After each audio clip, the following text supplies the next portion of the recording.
down to address. That is why we have arrested development. That is why nothing seems to be working. Because the convergence of these diverse value systems from the core area of, from the West and from the East, is making it impossible for Nigeria to function as a viable state. And that is a recognition that we must, at this very point in time, be able to address as educated people. Not that I hate Nigeria. I hate the name. I despise it with a passion. If you allow me, I wouldn't exist. Israel gave her that name, Nigeria. Before that, you had Oduduwa. Before that, you had Biafra. Before that, you had Kanu Empire, and all these wonderful and weird civilizations. Now, a white man cannot come from Europe and then create an identity for me. Only God in heaven can do that. And I can give an identity to my dog. The only thing you can name are your children and your pets. They are not our fathers. They are Caucasians. We are Black Africans. They have no right being in Africa and giving us names. And that I will never, ever accept. Military and security experts have said it is impossible for any country to fight 2 civil wars without monumental repercussions. Have you considered this? And what lessons did you learn from the last Nigerian Civil War? The lesson, beginning by addressing your last question, is that we should not have given up. Even though we were overawed portions, Biafra-Nigeria war was the Third World War. Because in that war, if you leave Nigeria and Biafra alone, Biafra would defeat Nigeria anytime, any day. Pound for pound, Biafra would defeat Nigeria anytime, any day. And I make bold to say this. But Britain got involved. They imposed a no-fly zone over Biafra land. They imposed air the back of the world to negotiate with Russia to supply arms to go on. They even brought in Egyptian pilots to fly their planes for them.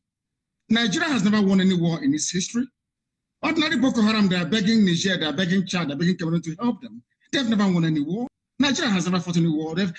An army is meant to go out to win territories for the country that it claims is coming from. The same way that Lugard led an expeditionary force, just have not done that before. Anywhere they go, they're humiliated, transpired between 67 to 70 as a Biafra-Nigeria war. Is Biafra versus the whole world.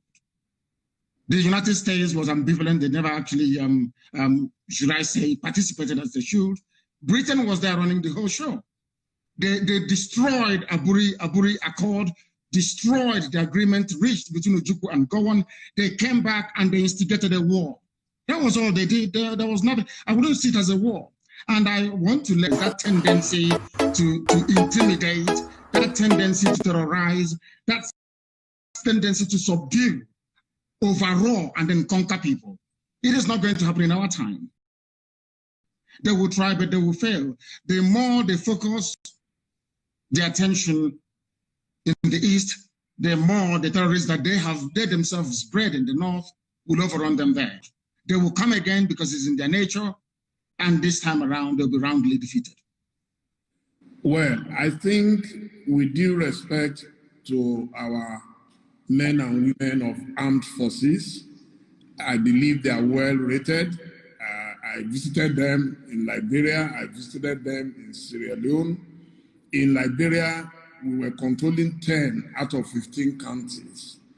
In Sierra Leone, I'm eternally grateful to them. In fact, at the time, Professor Adeniji was the head of UNANSIL in Sierra Leone. I think it would be unfair to describe us as allies. That's why you had NATO has virtually collapsed the relationship, military ties to other countries. So I'll leave it at that, but done extremely well globally in business, in sciences, in commerce, and so on.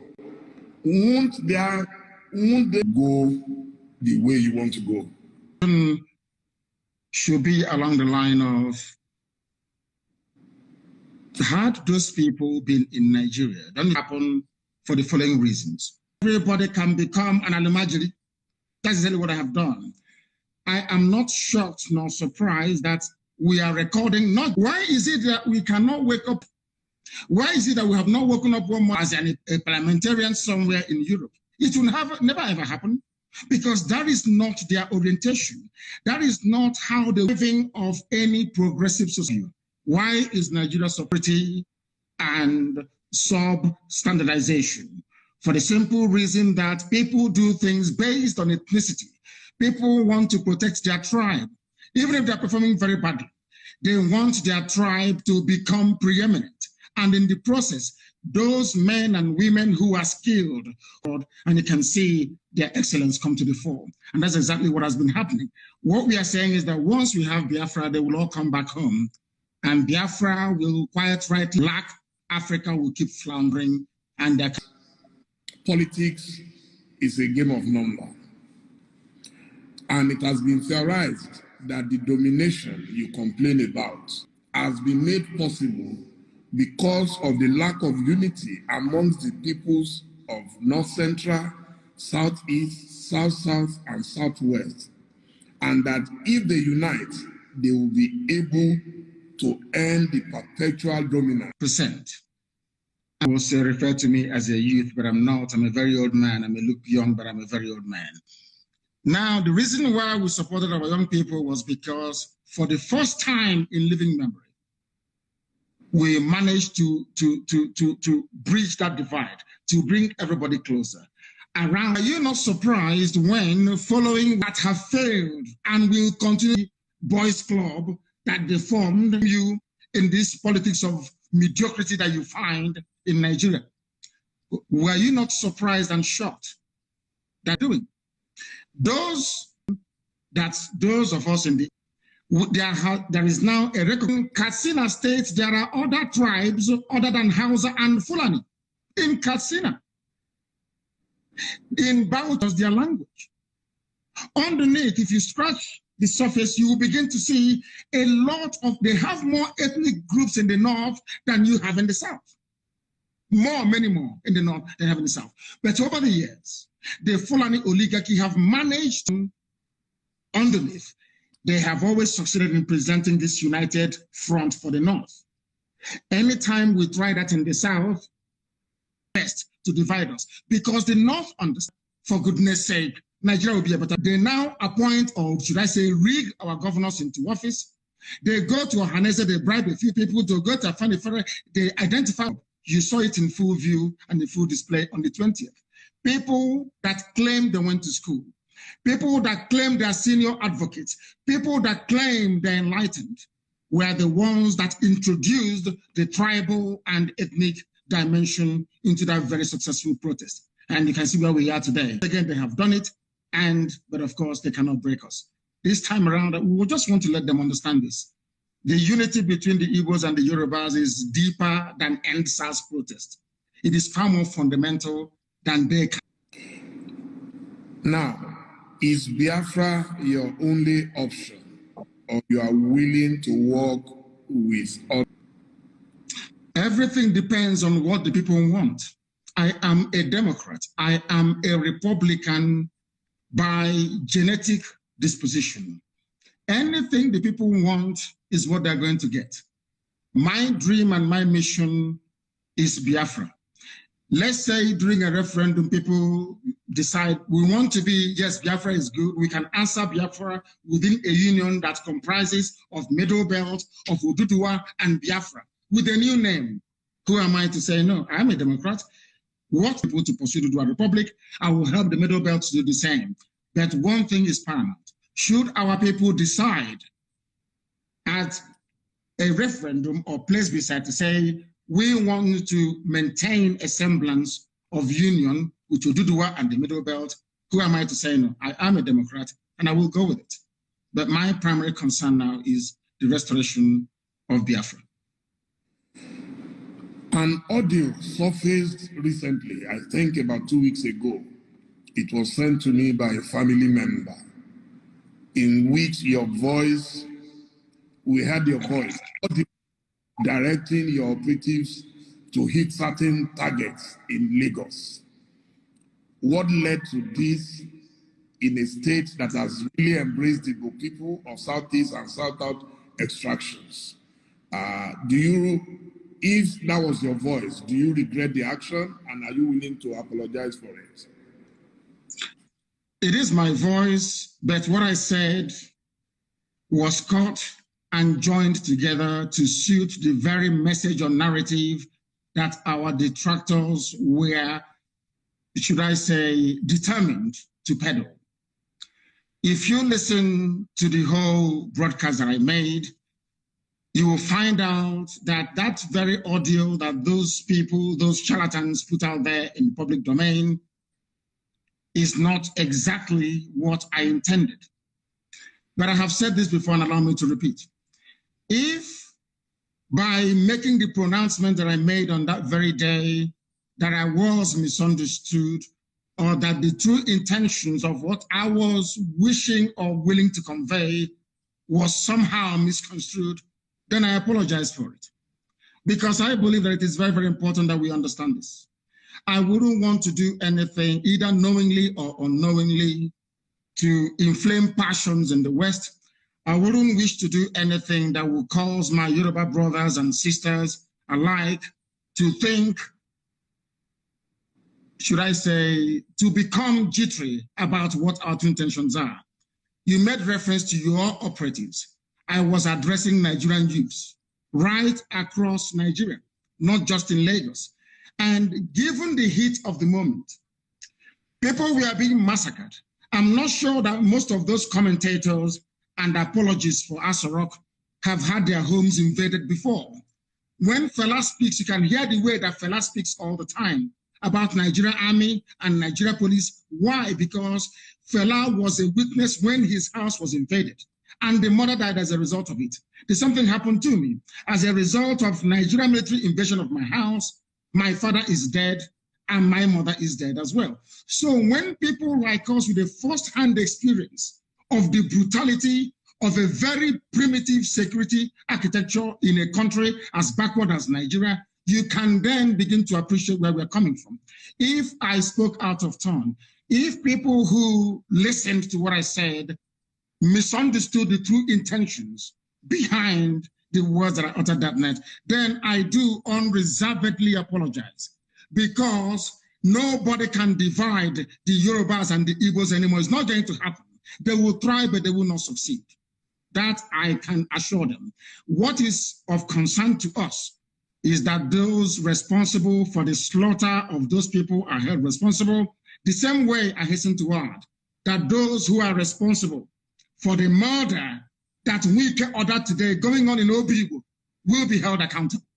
They will and must be held accountable. I do apologize if I offended anyone, but no offense was intended in the first place.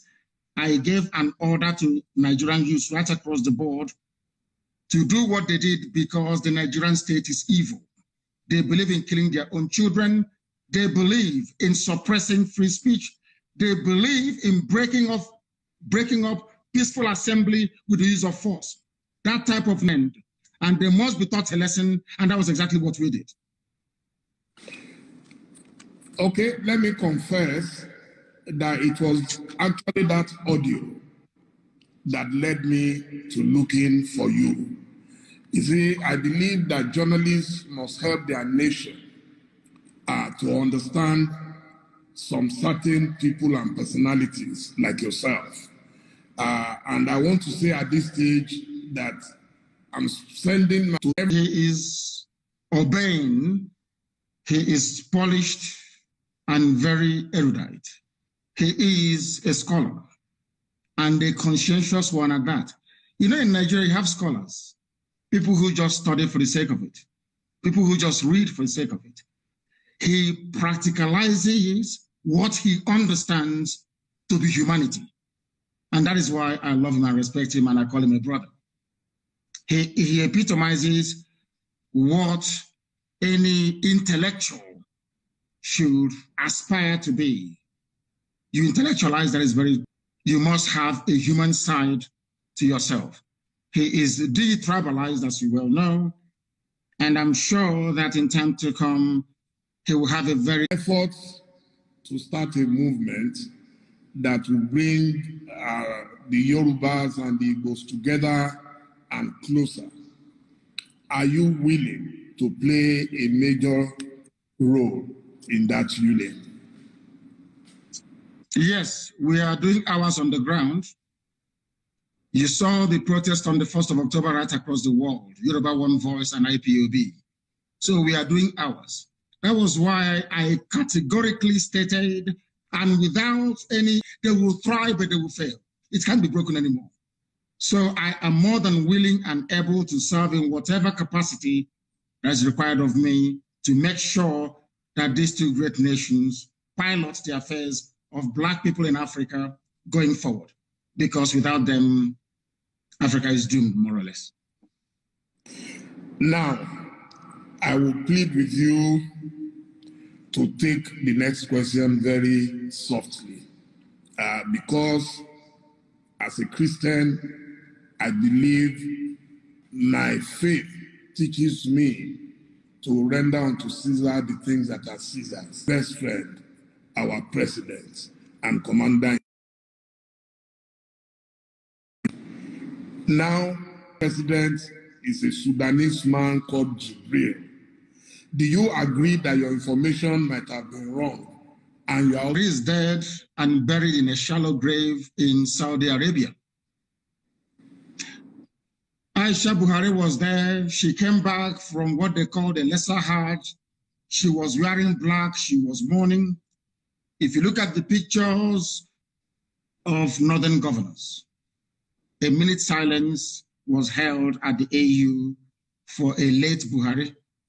Even Her Britannic Majesty, Queen Elizabeth II, also penned a condolence message to the people of Nigeria before the cabal took over and asked her to rescind it, which she did. Buhari is dead, and I'm prepared to stake Biafra on it. If you, Dele Momodu, can go and prove to me, I'm not asking you to do anything too complex.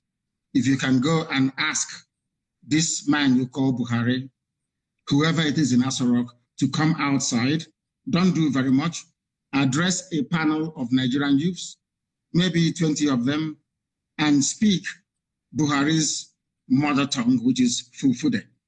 I will give up Biafra, I will apologize to him, and I will submit myself to any authority on this earth to do with me as they please.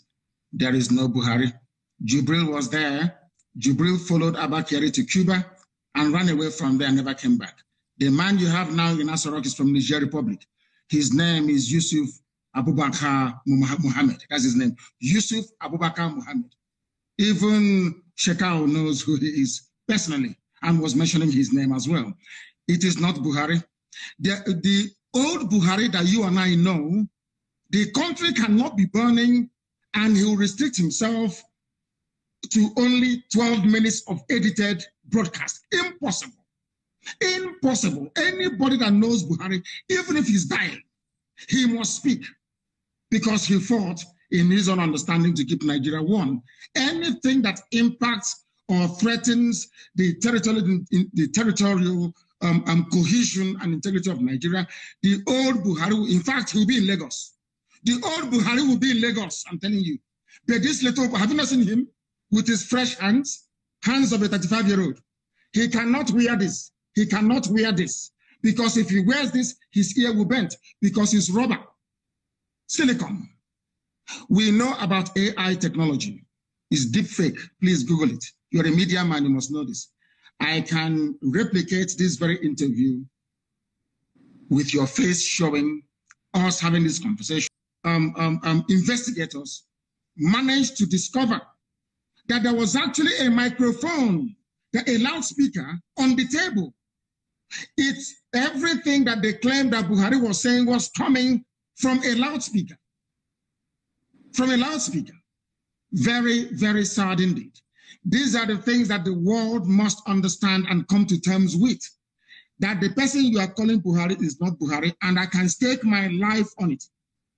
If he comes out tomorrow and takes, or should I say, address any press interview live without Garba doing this, telling people to cut. If he can come out tomorrow, a panel of journalists will, in fact, no, not journalists because some of them are corrupt, youths will address him. There and then you will know that Buhari is no more. There is no Buhari. No country. How can you have a country you claim you're proud of, and that country is run by 10-minute video recorded every 4 months? What sort of country is that? Every 4 months you issue a pre-recorded video to address 200 million people. What an insult. What an insult. In a time of crisis, there is COVID-19, people are agitating, they're very restive. The only thing you can do is 10 minutes video. Laughable and absolutely absurd. And no sensible person should be able to tolerate it. Buhari is dead, and I stake my life on it. Please don't stake your life on it, because I am very, very convinced that he is alive. I have been meeting Buhari since 2010, okay? And the last time I met him was 2 years ago inside Aso Rock with a former president of Africa. I met him, we interacted, he cracked jokes with me, he even said, Dele, seems you've added weight. I am telling you that I am not foolish not to know the person I've been seeing for 10 years. I've worked closely with him on his campaign. And yes, you could have your theory, why you think. You see, my own theory is different. Because he was very sick, a lot of people thought that he would die, and God restored his life.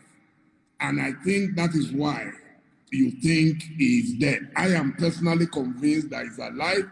I believe that a man like President Olusegun Obasanjo will not go and hold any meeting with a cloned president of Nigeria. If I can't vouch for any other person, I know that Obasanjo will never agree. He will talk. There is a saying where I come from, Dele. If you see something that is greater than your farm, you sell your barn where your harvest of yam is, where you store your yam, because that is the greatest thing that any Igbo man has in the olden days. If you see something that is greater than your farm, you sell your barn. And you could be a robber. They do not want to expose that the fact that Buhari is dead, because everybody depends on the oil and gas coming from Biafra land. Without oil and gas, Nigeria will be worse than a banana republic. There will be nothing happening there. Nigeria runs what is called a rentier economy.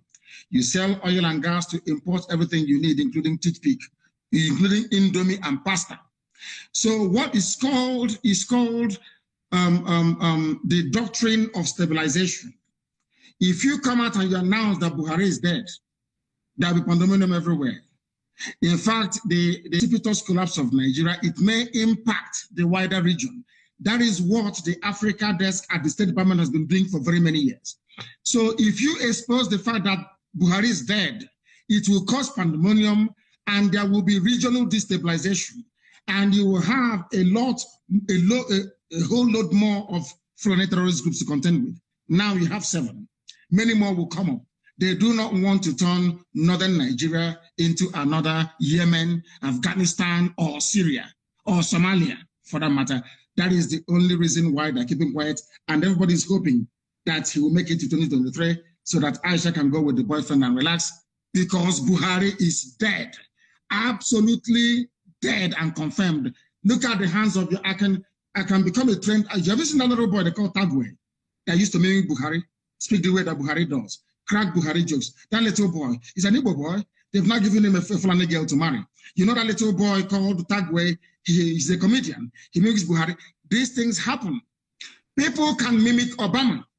People can mimic whoever they want to mimic. There are expert actors who can do all of these things. But let me make this very clear to you. It's a very simple thing. I'm not asking for a DNA test anymore. If Buhari can hold a meeting, the man you call Buhari, with Nigerian youths to ask him questions and speak his mother tongue Fufude, then I will give up. But I can assure you categorically that you are one of those that they have deceived, but they cannot deceive us.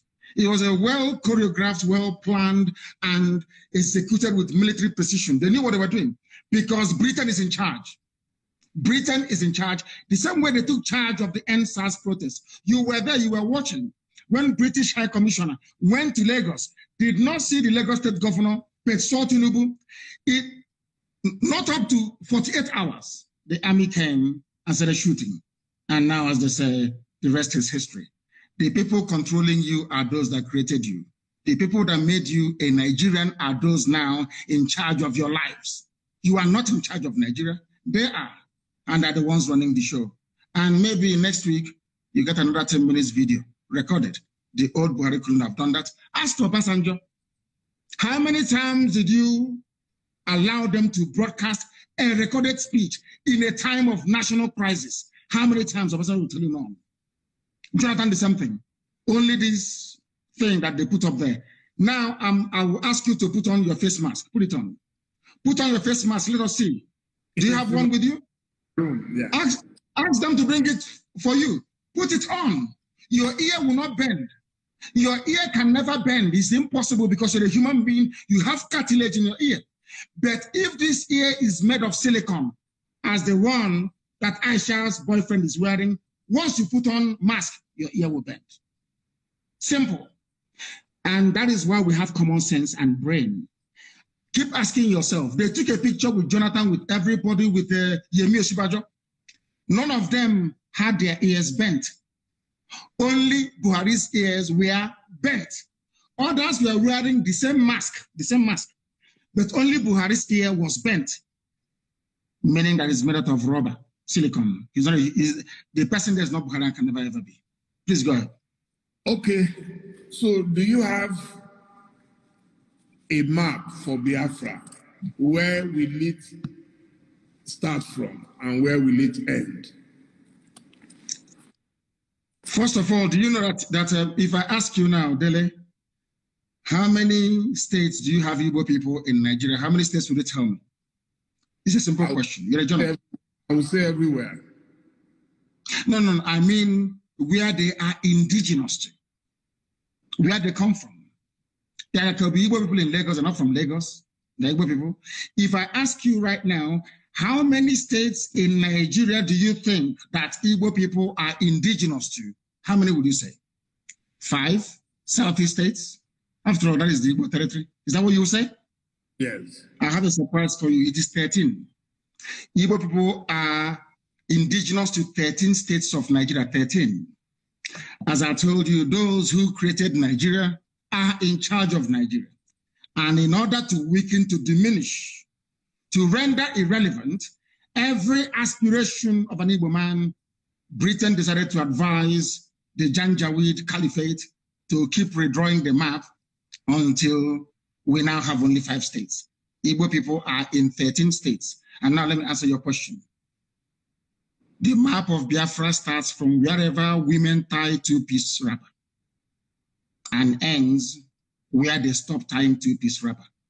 In other words, Biafra land starts from Kogi in the north, in Igala land, Idoma, Igede, all the way to Ikodomigodo, Idu land, in Udo, and going down to Bakassi, after Cross River State, and to Bonny and to Opobo in the south. All these are Biafran territories because if you go there, all the 30 people. The 13 states. I want the 13 states, please.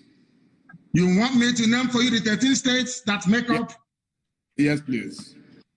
Kogi, are there Igbo people in Kogi? I'm sure the answer is yes. Yes. Indigenous. Are there Igbo people in Edo State? Yes.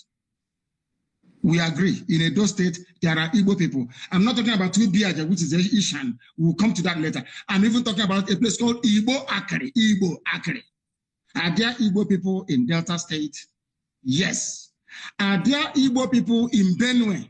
In Benue State, I'm asking you, Izi community is in Benue State. They speak Igbo.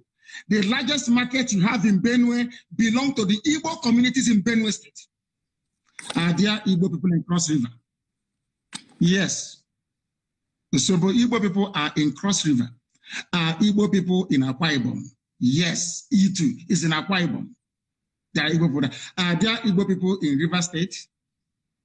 Are there Igbo people there? Of course, there are. 90% of River State is Igbo. Are there Igbo people? Most people, you have Abi. Add all of them together. Imo, Anambra, Ebonyi, Abia, Enugu. 1, 2, add it to the other 6. Okay. 5 southeastern states. 5, 6, 7, 8, 9, 10, 11, 12. I think